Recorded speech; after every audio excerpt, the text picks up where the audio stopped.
Sentiments तो बहुत ही different थे। मेरे दादाजी थे एक बहुत रिनाउंड नंबरदार हरियाणा में, और जब ये पार्टीशन का टाइम आया तो बहुत सारे मुस्लिम परिवार थे जिनको पाकिस्तान में शादी नहीं हो सकती या जो भी है, but they never made me feel like कि मैं सुन्नी हूँ या शिया हूँ या क्या हूँ।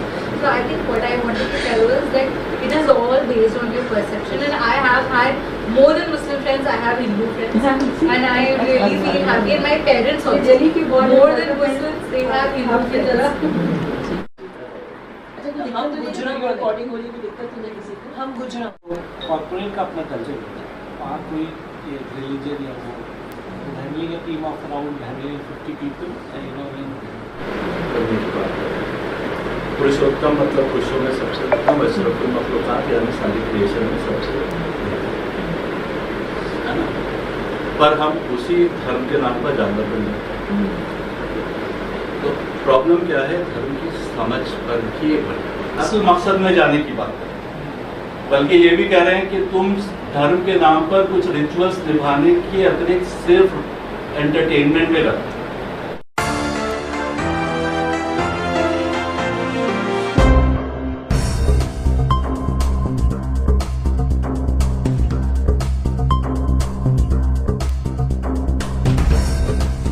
नमस्कार, मैं अर्चना और आप देख रहे हैं हंगामा टाइम्स। हंगामा टाइम जिस तरह से आपको दिखाता है कि उत्तर प्रदेश की राजधानी लखनऊ में क्या खास हो रहा है, वहीं पे इस समय जो माहौल चल रहा है वो मज़हब का माहौल चल रहा है, कौन हिंदू कौन मुसलमान को लेके चल रहा है।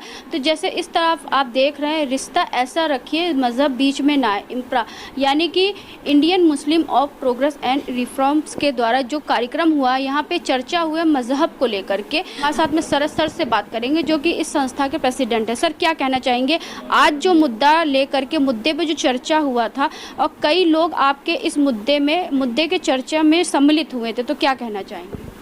देखिए, इस वक्त जो हालात हैं मुल्क के, उसके हिसाब से बहुत ज़रूरत है कि हमें आपस में मिलके ये बातें करनी चाहिए कि हम कोई रिश्ता अगर अपना बना रहे हैं तो उसमें मज़हब बीच में ना आए, ये बात नहीं, बल्कि मज़हब बीच में ऐसे आए कि हम मज़हब को समझें, एक दूसरे के मज़हब का आदर करें, सम्मान करें, समझें, और जो बात हमारी कॉमन है वो उनको समझाएं। इसलिए ये गैदरिंग हुई और यहाँ पर जो लोग आए उन्होंने बड़ी अच्छी अच्छी बातें बताई, अपना एक्सपीरियंस बताया कि उनकी ज़िंदगी में कैसे रहा, किस तरह से, कैसे डर था उनको लेकर किसी दूसरे मज़हब को, और जब वो मिले तो किस तरह से वो डर ख़त्म हुआ। तो ये बहुत ज़रूरी चीज़ है कि हम एक दूसरे से मिलें और उनको और खुल कर बात करें। जो बात हमें करनी है वो खुल के करें कि हमारे मज़हब में ये चीज़ें हैं, ये बाउंड्रीज़ हैं, ये पाबंदियाँ हैं, और आपके मज़हब में ये चीज़ें, हम उसका आदर सम्मान करें और आप हमारा आदर सम्मान। आपने सर अपनी स्पीच में एक बात कही थी, मज़हब यानी कि आपका जो कुरान होता है या फिर जो गीता होता है, पढ़ना और एक सुनना होता है। लोग आजकल पढ़ते नहीं, सुनते हैं, इस बारे में क्या? देखिए, सुनने में ये होता है ना कि किसी के पास, आप किसको सुन रहे हैं, उसके पास कितनी नॉलेज है, वो कितनी बात कर रहा है आपसे, आपने उसी को फॉलो करना शुरू कर दिया। वो क्या कह रहा है उसको जस्टिफाई करिए अपनी बुक से कि वो सही कह रहा है कि नहीं कह रहा है। ऐसा तो नहीं है कि वो कहीं किसी उसका मफाद, कोई प्रॉफिट है उसका जिसकी वजह से वो ये बात कह रहा है। तो उसको ज़रूरी है कि हम अपनी मजहबी किताबों को पढ़ें। हमारे अंदर मजहबी ज्ञान नहीं है, चाहे हम मुस्लिम में हो चाहे हिंदुओं में हो, किसी में नहीं है, दोनों में नहीं है मजहबी ज्ञान। हमारी नई जनरेशन को तो बिल्कुल नहीं है। तो जब हम इसको पढ़ते हैं तब हमें मालूम होता है कि नहीं, ये तो बिल्कुल दोनों आपस में एक हैं, एक जैसी बात कर रहे हैं, एक जैसे थॉट हैं इनके, एक जैसे मैसेजेस हैं इनके। तो वहाँ पर तब बात समझ में आती है कि हाँ ठीक ठाक है, या इसमें कोई लड़ाई झगड़े की। सर, ये भ्रांतियाँ जो पढ़े लिखों में ज़्यादा होती है या फिर जो कम पढ़े लिखे होते हैं, जिनके में शिक्षा का अभाव होता है, उनमें ज़्यादा भ्रांतियाँ? उनके अंदर, देखिए, जिनके अंदर शिक्षा का अभाव है उनके अंदर ये बातें फैलती ज़्यादा जल्दी, ज़्यादा फैलती हैं जल्दी। लेकिन जो ऐसा नहीं कि पढ़े लिखों में ये बात नहीं होती, पढ़े लिखे भी धर्म को पढ़ नहीं रहे हैं। वो कह रहे मेरे पास फुर्सत नहीं है, मैं तो इंजीनियरिंग कर रहा हूँ, मैं तो मेडिकल कर रहा हूँ, मेरे बच्चे नहीं पढ़ा। उन्होंने धर्म की, अब घर का कल्चर उनका कैसा है वो डिपेंड करता है, क्योंकि अब जॉइंट फैमिलीज रहती नहीं, दादा नानी दादा ये लोग सब आपस में एक साथ तो रहते नहीं कि वो कल्चर को बता सकें, करें। अब अलग अलग फ्लैट सिस्टम शुरू हो चुका है, उसमें छोटी छोटी फैमिलीज रहती हैं, तो जो कुछ उनको बाजार से मिलता है उसको वो धर्म समझते हैं, जबकि वो धर्म नहीं है।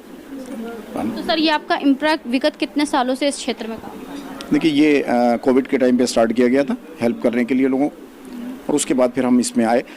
उसमें बहुत सारे एनजीओ काम करते हैं, लेकिन हम लोगों का जो मेन वर्क है इस एनजीओ का वो यही है कि हम आपस में डायलॉग करें और ये जो गैप है इसको ख़त्म करें। जैसे सर, अभी आपने पहलगाम का जो आतंकी हमला सुना, लोगों ने देखा भी, और इतनी क्रूरता के साथ ये सब चीज़ें हुआ, जहाँ पे ना नाम पूछा, ना आपका जो है आपका जाति पूछा क्या पूछा, धर्म पूछा, धर्म पूछ करके बोला कि कलमा पढ़ करके सुनाओ। तो इस पर क्या कहेंगे? इस तरह से जो निर्मम हत्याएं हो रही हैं, क्रूरता हो रही है, तो इस पर क्या कहेंगे? देखिए ये चीज़ें क्या हैं कि अगर ये मैसेज हम देंगे, हम किसी से पूछेंगे कि तुम्हारा धर्म क्या है और फिर हम उसको मार रहे हैं, तो इसका किसी को मार दिया, मारने में भी जिस वक्त उनको मार रहे थे, जो वहाँ पर लोग मौजूद थे उनकी मेजोरिटी में हिंदू ज़्यादा थे वहाँ पर, उनको उन्होंने मारा था।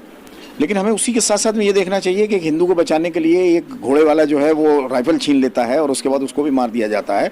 तो वहाँ ये बात नहीं थी कि तुम हिंदू हो कि मुसलमान, वहाँ ये थी कि उनको मैसेज देकर आगे अपनी इस जो गलत काम उन्होंने किया है, जो गंदा काम उन्होंने किया है, उस पर उनको जो है वो अपने आकाओं से, अपने लोगों से किस तरीके से जो है वो वाहवाही लूटनी थी कि देखिए इसको करने के बाद इतना माहौल और आगे ख़राब हो गया, हमने इतने शहरों में और आग लगा दी। लेकिन लोगों ने उसको समझा, उसको हिंदू मुस्लिम में नहीं लिया।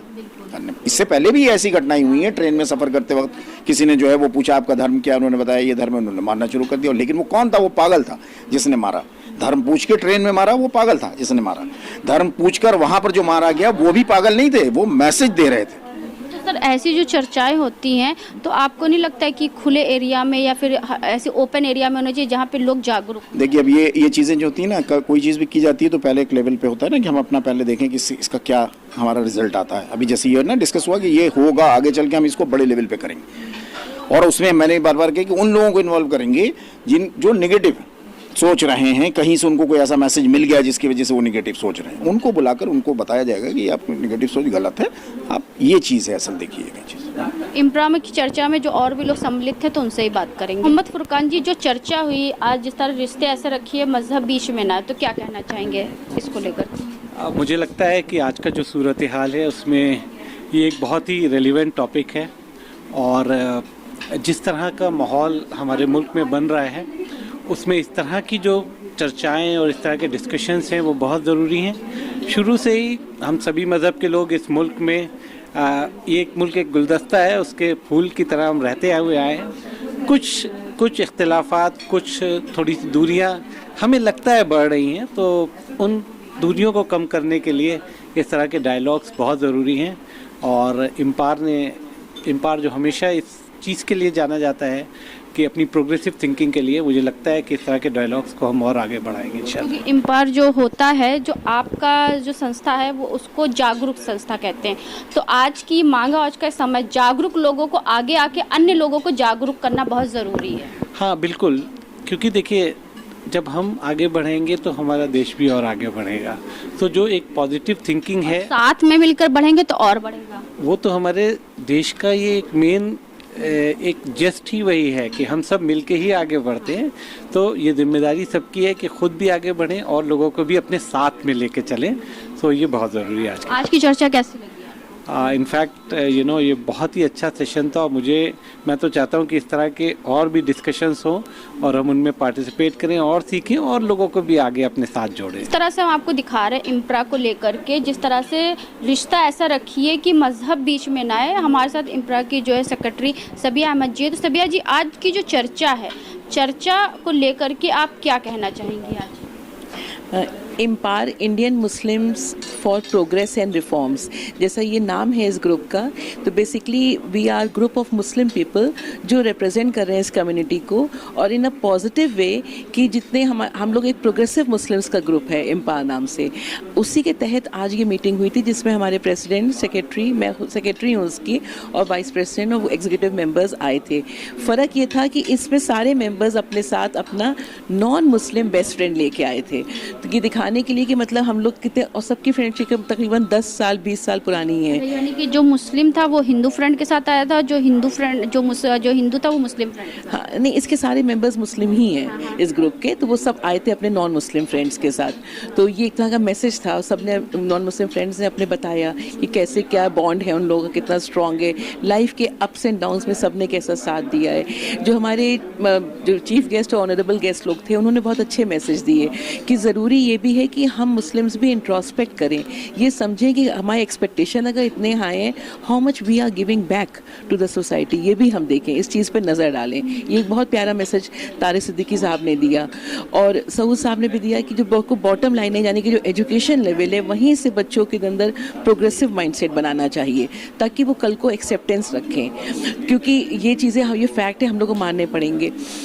जैसे इसका टॉपिक आपने देखा था कि रिश्ता ऐसा रखिए कि मज़हब बीच में ना आए, कभी तुम भी मंदिर जाओ, कभी वो भी मस्जिद आए, ये पूरा इसका मैसेज था कि यानी कि हमारे दरवाजे खुले होने चाहिए, चाहे हमारी वो रिलीजियस प्लेस है लेकिन वहाँ पर भी लोग आएँ ताकि देखें कि यहाँ पर और हम भी मंदिर जाएं, देखें कि वहाँ पे कैसा माहौल अंदर रहता है। सिमिलरली वो मस्जिद आए, ईदगाह आए, देखें कि यहाँ भी अंदर कैसा माहौल रहता है। एक सर ने कहा था कि जैसे कि गुरुकुल और जो मदरसा है उनको ना करके लोगों को एक साथ शिक्षा देनी। हाँ, एक साथ कॉमन ब्रिज में, ताकि जैसे हम लोग क्लासरूम्स में बैठते हैं बचपन में तो हम लोग ये थोड़ी देखते थे कि हमारे साथ कौन, क्लासरूम में सब मिक्स होता था। सिमिलरली लाइफ भी तो एक क्लासरूम है ना, तो हम लोग क्यों इसको अलग अलग डिविजन्स में बांट देते हैं, यहीं से गलतियाँ शुरू होती हैं। तो इम्पार जो ग्रुप है, Indian Muslims for progress and reforms, इसका मेन मतलब यही रहता है थिंक टैंक, यानी हम लोग जितना हो सके सोच लोगों की बदलें।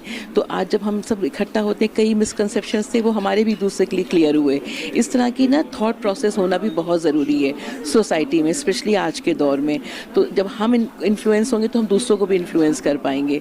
तो इस ग्रुप का यही आज का मकसद था, इकट्ठा होने का भी यही मकसद था। और आपसे गुजारिश है कि आप भी इस मकसद को, इस नज़रिए को और आगे तक पहुँचाएँ, लोग समझें कि ये हिंदुस्तान एक फूलों का गुच्छा है जिसमें हर धर्म के, हर रिलीजन के, हर ज़ात के लोग मिल के रहते हैं और इसका रंग बिरंगा होना ही इसकी खूबसूरती है, इसकी पहचान है। तो उस चीज़ को बरकरार रखें, बना के रखें और जितना हो सके एक दूसरे के लिए इंसानियत का सबूत दें। मज़हब से ऊपर इंसानियत रखें और वो इंसानियत ही सबसे बड़ा सबूत है। एक वो पहले एक स्लोगन नहीं चलता था, हिंदू मुस्लिम सिख ईसाई आपस में सब भाई भाई, और वो स्लोगन अभी इस स्लोगन को और ज़्यादा लोगों तक पहुँचाना है। बिल्कुल बिल्कुल, ये जो हम लोग के अंदर भाईचारा रहे, जैसे इस्लाम भी कहता है कि तुम्हारा पड़ोसी का बहुत बड़ा हक है। पड़ोसी कोई भी हो सकता है, हिंदू मुस्लिम सिख ईसाई, लेकिन इसका पर्पस डीप यही है इंसानियत कि यानी कि अगर पड़ोसी भूखा सो गया तो आप जिम्मेदार हैं इसके लिए। ये है कि आप नज़र रखें, इस चीज़ पर ध्यान रखें कि पड़ोसी को कोई दिक्कत ना हो। ये चीज़ इतना का यूनिवर्सल ब्रदरहुड को सिखाता है। तो ये एक मैसेज है जो कि बाकी भी सिखाते हैं। हम लोग इम्पायर में भी ऐसे ही पॉजिटिव मैसेज आगे बढ़ाते हैं। तो यही तो मैंने भी कहा कि इम्प्रा जो ये कर रहा है कि जागरूक खुद है और लोगों को जागरूक करने का काम कर रहा है। बिल्कुल बिल्कुल। आज की जो चर्चा थी वो बहुत ही अच्छी थी। लोगों ने अपने थॉट्स को शेयर किया और एक दूसरे के बारे में जाना, जो हम आपस में बात नहीं करते हैं, जो कम्युनिकेशन गैप है उसको कैसे कम करना है, सो दैट कि everybody can contribute in the society. और बहुत ही अच्छी रही, बहुत ही थॉटफुल थी, बहुत ही मतलब बहुत अच्छा शेयर किया सबने अपने थॉट्स को। बहुत क्रिएटिव थी, बहुत क्रिएटिव थी और बहुत अच्छा था, पॉजिटिविटी बहुत थी। आपका मैम पूरा नाम क्या है? हिना जलोटा। आज का ये चर्चा जो महफिल थी बहुत अच्छी थी। इम्पायर को हम लोग रिप्रेजेंट करते हैं, जो भी को देख रहे हैं वैसे तो पूरे इंडिया में है। और इसमें बस मैं यही कहना चाहूँगी कि एक जो हिंदू मुस्लिम की जो बात हुई आज कम्युनिटी की, तो हम सब एक हैं, ये हमारा मुल्क है। और इसमें बस एक यही 2 सेंटेंस जो है कि मज़हब नहीं सिखाता आपस में बैर रखना, हिंदी है हम, वतन है हिंदुस्तान हमारा। तो जिस तरह से आपने देखा कि इम्प्रा को लेकर के रिश्ता ऐसा रखिए मज़हब बीच में ना आए, जिसको लेकर चर्चा हुई, चर्चा में सभी लोगों ने अपना व्यक्तित्व दिया कि किस तरह से हम हिंदुस्तानी हैं और हमारा वतन हिंदुस्तान है। तो इसमें सभी देशवासियों को मिलजुल करके रहना चाहिए, क्योंकि हमारा देश अनेकता में एकता की मिसाल है। इसी को लेकर के आगे बढ़ना भी चाहिए और हमें आगे रहना भी चाहिए और एक दूसरे की मदद करना भी चाहिए। तो ऐसे हम आपको दिखाते रहेंगे कि उत्तर प्रदेश की राजधानी लखनऊ में क्या खास हो रहा है। तो इसी के साथ मैं अर्चना आपसे इजाज़त लेना चाहूँगी। धन्यवाद, बने रहिएगा हंगामा टाइम न्यूज़ चैनल के साथ। हंगामा टाइम्स की तमाम खबरों को देखने के लिए हंगामा टाइम्स को सब्सक्राइब कर लीजिए और बेल आइकन दबा लीजिए। अगर आपको ये वीडियो अच्छा लगा हो तो लाइक बटन प्रेस कर अपनी प्रतिक्रिया हमारे कमेंट बॉक्स में देना मत भूलें।